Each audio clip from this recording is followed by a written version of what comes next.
जय हिंद साथियों। So once again welcome to back my YouTube channel Vicky 9 classes में आपका एक बार फिर से स्वागत है। आज की इस वीडियो में बात करने वाले हैं एक और क्लास 10th मैथ्स का बेहतरीन क्वेश्चन होगा, वेरी इंपॉर्टेंट क्वेश्चन होगा, उसके बारे में बात करने वाले। तो यहाँ पे क्वेश्चन में बोला गया, आपके सामने क्वेश्चन में दे रखा है कि दो गोलों का आयतन का अनुपात 1331 अनुपात 1000 हो तो उसकी त्रिज्याओं का अनुपात हमारे पास में यहाँ पर क्या होगा। तो सबसे पहले यहाँ पे इस क्वेश्चन को करने का तरीका हमारे पास में क्या होगा। तो सबसे पहले आपको पता होना चाहिए कि जो दो गोला होता है, गोले का आयतन हमारे पास में क्या होता है कि 4/3 पाई आर क्यूब होता है। तो यहाँ पर आएगा कि 4/3 पाई। अब दो गोले हैं तो एक की त्रिज्या मान लो R1 है, तो यहाँ पर आएगा क्यूब आ जाएगा। और एक और गोला हमारे पास में है, उसका भी अनुपात क्या है कि 4/3, यहाँ पर आएगा कि पाई R2 क्यूब हो जाएगा, यानी उसका अनुपात आप लोग ऐसे यहाँ पे बना सकते हैं। लेकिन यहाँ पे बोला क्या गया है, यहाँ पर बोला गया है कि ऊपर वाले का है 1331 है, तो यहाँ पर आएगा कि 1331 आएगा। और नीचे वाले का हमारे पास में क्या है 1000 यहाँ पे दे रखा, तो इसका अनुपात हमने बना दिया। सबसे पहले देखो हमने क्या करा, यहाँ पे बोला गया कि दो गोलों का आयतन का अनुपात दे रखा है, तो ये बना रखा है 1331 अनुपात क्या 1000 है। तो यानी कि पहले हमने लिखा कि एक गोला है उसका आयतन क्या हो गया हमारे पास में 4/3 पाई R1 का क्यूब हो गया।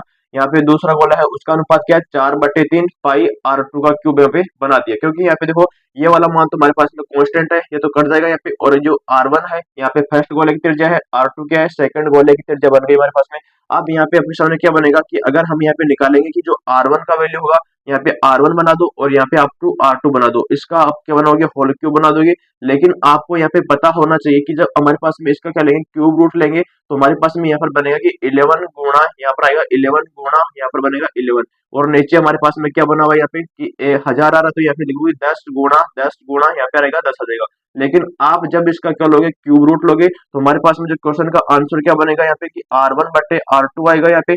लेकिन ये आर यहाँ पे क्यूब आ रहा है, तो इसका क्या हो जाएगा क्यूब रूट बनेगा। यानी ऊपर तो आएगा कि 11 11, यहाँ पे 11 आ जाएगा, यहाँ पर भी 11 आएगा, बटे में क्या आएगा कि 10 गुणा